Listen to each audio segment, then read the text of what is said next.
Session 11, Kubernetes Controllers.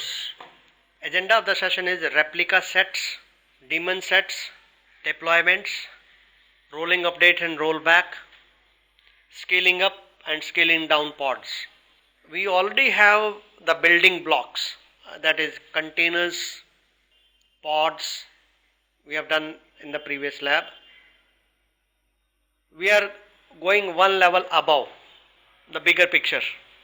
In this session, we will talk about these features. Replication sets or replica sets.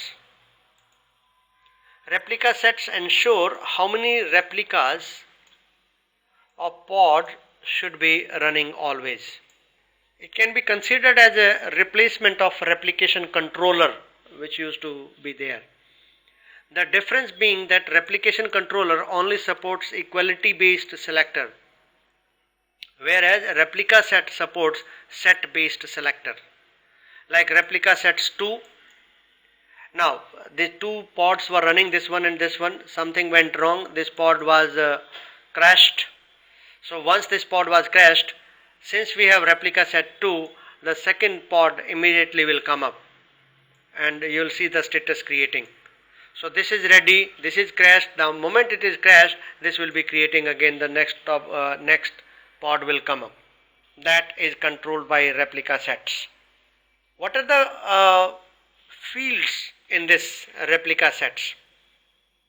For example, API extension, API version, you specify the API version is advanced beta version of Kubernetes. No, this is wrong. We are using V1 here.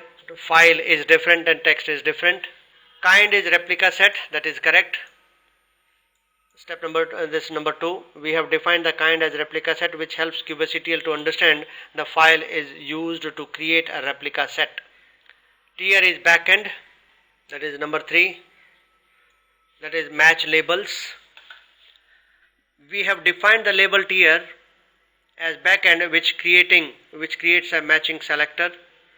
And number 4 is key is tier, operation is in, value is backend. This will help match expression to understand the matching condition we defined, and in the operation which is used by match label, find labels, like here. This is how we create, this is how we specify these in our manifest file, a replication set or replica sets.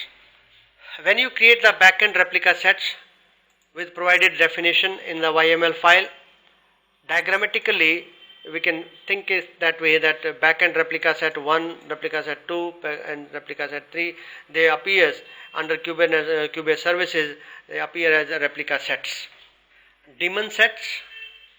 The daemon set feature is used to ensure that some or all of your pods are scheduled and running on every single available node. So that is daemon sets. So for example, node 1 daemon set pod, node 2 daemon set pod. So these are always running, that is decided by daemon set. This essentially runs a copy of the desired pod across all nodes. When a new node is added to a Kubernetes cluster, a new pod will be added to that newly attached node. And when a node is removed, the daemon set controller ensures that pod associated with that node is garbaged collected. Deleting a daemon set will clean up all the pods and daemon set has created. In other words, this is a mechanism which is helping you to decide that this is the pod which I want to run on every node of my cluster. Daemon set helps you achieve that. Otherwise, in normal scenarios, we never do this, is not required. But in a specific scenario, we may want certain pods to be running on all the nodes. Like as I said in static, I told you we can bind one static pod to a specific node. It is against that, it is opposite that. We can bind a pod to be running on all the nodes. Daemon sets can improve the use cases. Why do we need them? The use cases of daemon sets. Daemon set can improve the performance by distributing maintenance tasks and support services via deploying pods across all nodes. They are well suited for long running services like monitoring or log collection. Some examples: to run a daemon for cluster storage on each node, such as Glustard and Ceph. To run a daemon for log collection on each node, such as Fluttd or Logstash.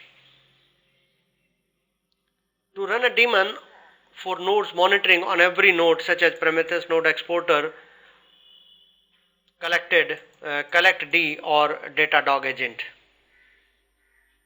Depending on the requirement, you can set up multiple daemon sets for a single type of daemon with the different flags, memory, CPU that supports multiple configuration and hardware types. Scheduling daemon set pods. By default, the node for a pod is decided by Kubernetes scheduler. However, daemon set pods are created and scheduled by daemon set controller. Using the daemon set controller can lead to inconsistent pod behavior and issues in pod priority preemption. To mitigate these issues, Kubernetes allows users to schedule daemon set using the default scheduler instead of a daemon set controller. This is done by adding node affinity term to the daemon set pod instead of spec node name term. The default scheduler is then used to bind the pod to the target host. Let's see the example. A sample node affinity configuration manifest file. Here we are specifying specification affinity, node affinity. So here we are defining node affinity so that a pod will only be created on a node that has this disk type SSD label, because we are selecting label selector. Match expression key name, key is disk type, operator is in, and the value is SSD. So this is the matching criteria. So the node which matches this node pod will be created. Creating a daemon set. As for every other component in the Kubernetes, daemon sets are configured using a YML file, YAML file, daemon set. So kind is daemon set, metadata, namespace where you want to create it. If this namespace should exist, if not, you should create it. Labels, specifications or spec data. The API version, kind and metadata are required fields in every manifest file, and I'm sure you have learned that by now. The daemon set specified field come under spec section. These fields are both mandatory. The template field in the daemon set which is used in the example. The templates, this is the default, this is the pod definition for the pod that needs to be deployed across all the nodes. A pod template in a daemon set must have its restart policy set to always, and by default it will take always if you have not specified the restart policy. Then selector. The selector for the pod managed by the daemon set must be a label specified in the pod template, like this as a selector in our example, and this is fixed. Changing this value will cause pods created via daemon set to be orphaned. Then optional fields under template specification node selector used to specify subset of nodes that will create the pod matching the specified selector, and then affinity, it can be configured to set the affinity that would run the pod only on node that match the configured affinity. Another daemon set specification example. This is a good example. You can describe daemon set in a YAML file, and for example daemon set.yml file is here describes a daemon set that run on this Elasticsearch Docker image. So kind is daemon set, rest all fields I have just explained in the previous slide, and you can create this based on this YAML file. This file is directly available at this URL, so directly deploy it from the URL specified rather than typing and copying it, pasting it. Deployments. Deployments in Kubernetes let you manage a set of identical pods through a single parent object That is deployment. So like multiple pods grouped together, more pods, and the controller or bigger picture, parent of all pods, is called a deployment. If you have a pod that you want many copies of, say an application server that needs to scale up with increased load or decreased load, variable load, deployments are a right tool. They let you create that pod so that it can be replicated, updated without downtime, and number of copies can be scaled up. And this is what is the current session will focus on, scaling up and scaling down. And the lab will also focus on the same thing. After you complete the lesson, after you complete the lab assignment on this topic, you will feel the confident, yes, I know what deployments are and how to create them and how to scale up and scale down and rolling deployment, everything. Through configuration YAML file, you tell Kubernetes that number of copies of a pod you want to see running. If a pod fails, a node dies, or you increase the ideal number of copies, Kubernetes will work to make the deployment match your declared ideal state. As developer, having Kubernetes manage the scaling and replication of your web app is probably the main appeal.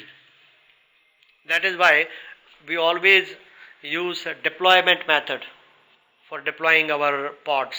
Behind the scene, deployment leverage another object called replica set. Best practice is that we don't directly manage replica sets, which we discussed earlier. Think of deployments as managing replica sets and replica sets as managing pods. Like the relationship is now more clear. Pods, self-healing, scalability managed by replica sets, and deployments for rolling update and rollback, a bigger picture, better picture. Put them all together and you got the great way to deploy and manage application on Kubernetes. Only replica set will not be sufficient. Deployment offer more features, more advantages, a bigger picture, a parent of all this. So the hierarchy is more clear now.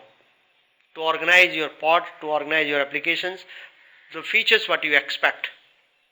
To start, we can create a deployment through the command line like kubectl run nginx deployment images nginx replicas 3. This command tells Kubernetes that we want a deployment called nginx deployment to run nginx docker image and that we want this to happen on 3 pods. We can then query the state of the deployment, kubectl get deployment. In the output you can notice desired, current and available columns. If any of these certain contain different numbers, Kubernetes will enact changes to reconcile the current state with the desired state. So your deployment, like I want 3 nginx pods, so all the 3 must be ready. Simulate pod failing. Now you can simulate the application pod failing and watch the Kubernetes deployment created a new pod in its place. Like get pods, delete any pod with a pod ID displayed by this output. And then you try again the same command. You will see again that okay, one is terminating, one is coming up. After we killed the pod, the new pod was immediately scheduled by Kubernetes with container creating status if you try this command exactly. After a new second, the terminating pod was completely removed and the new pod is ready moving into the running status, and that is what we can call it as deployment, rolling deployment. Our deployment was automatically reconciled. There are more fields to it, however, I would like to discuss that in detail, obviously. Our deployment has automatically reconciled the actual system state with the desired state we declared to Kubernetes when we created the deployment. That is the real deployment way. In Kubernetes, you can declare your desired system state through configuration files, which can be tracked, versioned and easily understood, which is not possible with what you have done on the command line.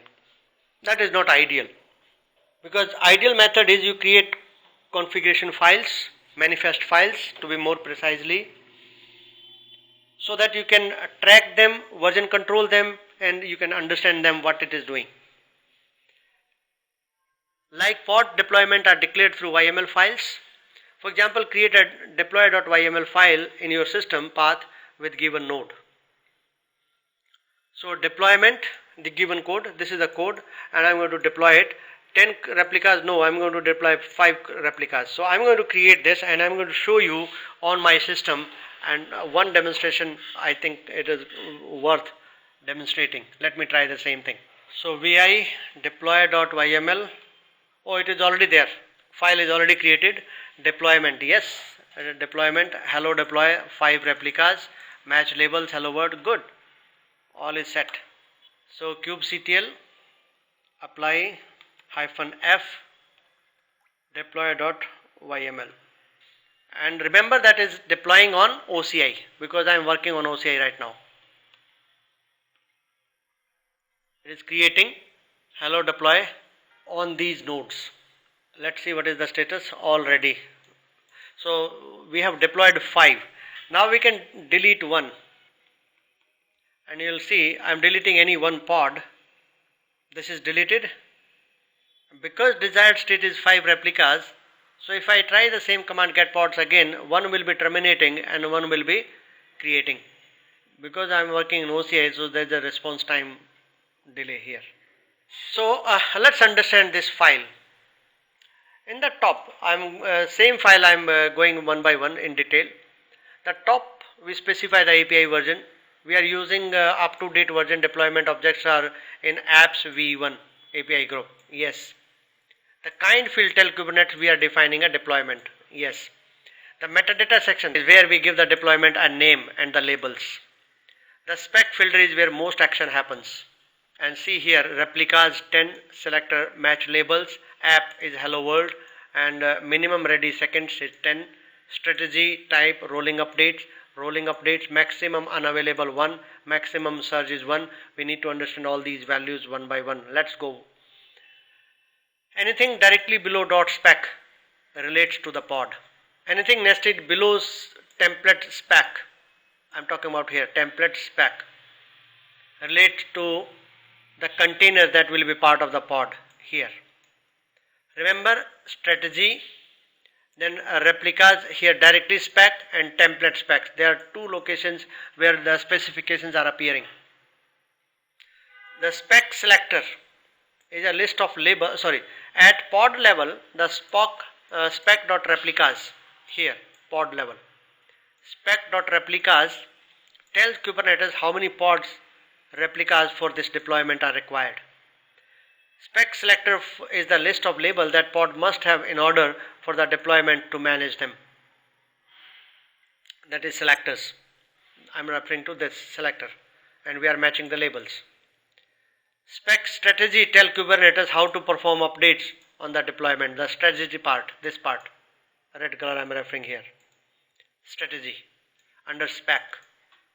Another value of interest is minimum ready seconds, which is highlighted in blue color.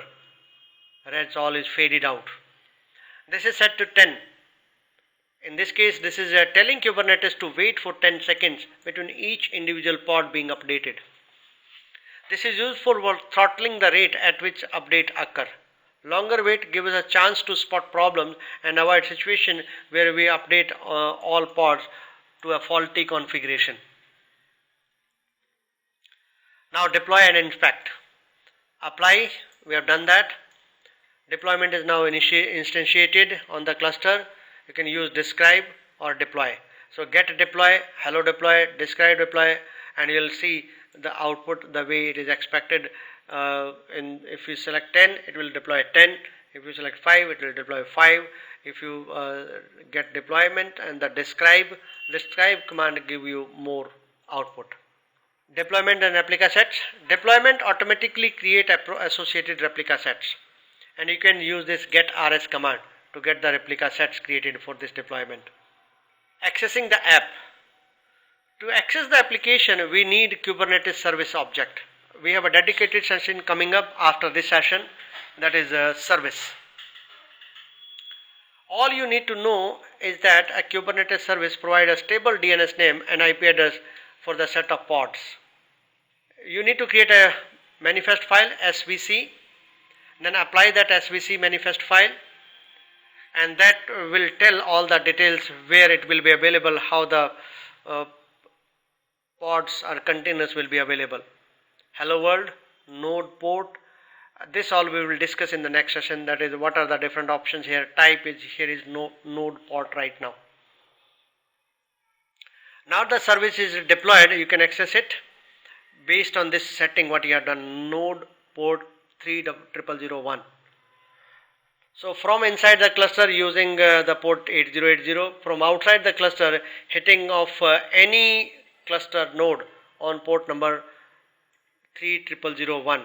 In case of OCI, remember to open this port through security list as well, because OCI does not allow you to hit the any infrastructure without opening the associated security list. Rolling updates and rolling back.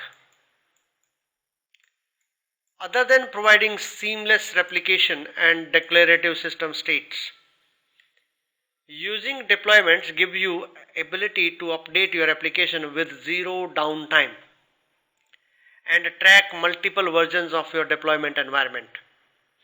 When a deployment configuration changes, for example by updating the image used by its pods, whenever it changes, Kubernetes detect this change and execute steps to reconcile the system state with the configuration change. No manual requirement. The mechanism by which Kubernetes execute this update is determined by the deployer strategy type field which was used, which I said I will elaborate further, let the time come. So the strategy type field in the manifest file used in the example in my presentation, we have this option, recreate. With recreate strategy, all running pods in the deployment are killed and new pods are created in their place. This does not guarantee downtime because all will be removed. So there may be a downtime, but can be useful in case you are not able to have multiple versions of your application running simultaneously. Yes, this is a real case and real production, that no, I want a same version available for everybody. However, in kind of an example where I talk about Ola or Uber, I can have different version installed by different users and I can allow them to work. So therefore this may not be the right strategy for me in case of mobile applications related to cab management system or reservation system. In those situations I may prefer rolling update. If the rolling update is a strategy, this is preferably and more commonly used strategy is rolling update. This gracefully update pods one at a time to prevent your application from going down. This is the reason you might not have ever seen that these mobile app of these cab management systems are going down, because they are all working on Kubernetes. The strategy gradually bring pods with new configuration online while killing old pods as the new configuration scales up. When updating your deployment with rolling update, there are two useful fields you can configure. One is max unavailable and second is max surge. We are going maximum depth of this rolling update and rolling deployment team. You may have to revise it once before you actually go for the hands-on. And I will advise you to actually go through this theoretical session, because it is impossible to demonstrate every scenario. But yes, that will make you understand why a particular value is used and what are the implications of that value when you will complete the lab. Max unavailable effectively determines the minimum number of pods you want running in your deployment as it updates. For example, we have a deployment currently running 10 pods as we follow our previous example. Max unavailable value of 4. That means when an update is triggered, Kubernetes will immediately kill 4 pods from the old configuration, bringing the total to 6. Then Kubernetes will start bringing up the new pods and kill old pods as they come live, because we say maximum unavailable. You can have 4 maximum available. So no problem, let me kill all 4 in one go. Eventually the deployment will have 10 replicas of the new pod, but at no point during the update there will be fewer than 6 pod available. means you are saying that maximum 6 will be available, because we are saying maximum unavailable is 4. Max surge, this determines the maximum number of pods you want running in your deployment as it updates. It is opposite of this. In our example, we specified max surge to 3. So Kubernetes could immediately create 3 copies of new pods, bringing the total to 13, and then begin killing off the old version. So this gives you can go beyond the total number of 10 to 13 because of max surge 3. That means 10 plus 3, you can go total, you can have 3 numbers of replicas or 13 numbers of replicas. Rolling back, a deployment's entire rollout and configuration history is tracked in the Kubernetes. So you can go back to any old version, allowing you for the powerful undo and redo functionality. This makes Kubernetes so powerful, so popular that companies are adopting it because of these 2 reasons. Last 4-5 slides are game changer. You can easily roll back to a previous version of your deployment at any time. This is managed through the kubectl rollout command, which is easy to use and have self-explanatory commands. If you want to help, you want to get help more about the command, you can type rollout -help and you will be doing it in the lab, practicing this rollout also. Using rolling update and rolling back as an example. Here is a simple deployment that has 5 pods running on Nginx. So deployment, API, metadata, replicas 5. Strategy, rolling update. Rolling update, max surge 2, that means you can have 7 at any point. Maximum unavailable, 1 to be destroyed at a time. So we are using all these possible values what I discussed in the previous set of slides. Apply this. Now rollout history deployment. We can see that first version of our deployment has been deployed and rolled out. And now these are the commands. Let's update our deployment to new or more modern version of Docker image, let's say Nginx 1.15.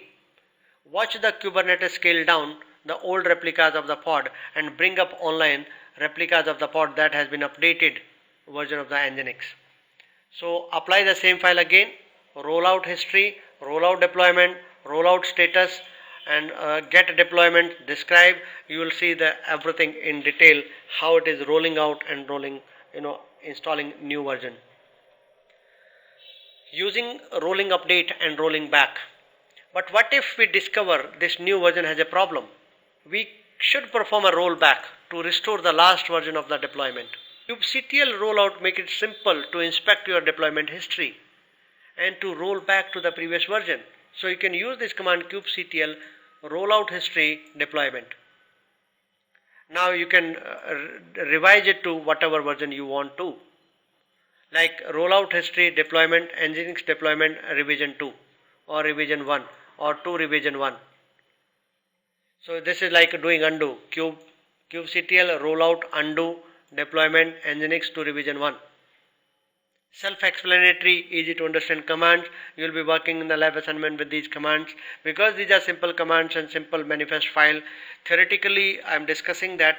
Practically I don't think it is impossible or difficult to understand or to implement these commands, because you have all container Kubernetes cluster ready for you. Scaling and auto scaling. Kubernetes make adjusting the number of replicas in your deployment easy. You can scale a deployment manually using kubectl or automatically based on the resource uses with the horizontal pod scaler resource. Manual scaling, you specify replicas, that's it. Scale, deployment name, replicas how many you want, and then roll out. Get deployments, that will do the job. Auto scaling, you can use horizontal pod auto scaler. This is a new resource in modern versions of Kubernetes that manages the number of replicas in your deployment automatically. The autoscaler automatically scale the number of pods based on the resource utilization. That means you have to specify some formula, some details that what resource usage should be. This was originally limited to tracking CPU utilization, but recently gained the ability to scale based on memory usage and custom metrics. Precisely, this is what we use in instance pooling and automatic scaling, horizontal scaling up or scaling down. A common use case is to scale pod based on the number of items in a work queue. Auto scaling is advanced new feature whose configuration settings are changing quickly. So anything written here in this presentation or the guide likely to be outdated soon. So be always update yourself. When researching online, also take into account your production Kubernetes cluster version. The auto scaling features available to you might be different than you expect. And that's all for this session. Thank you very much.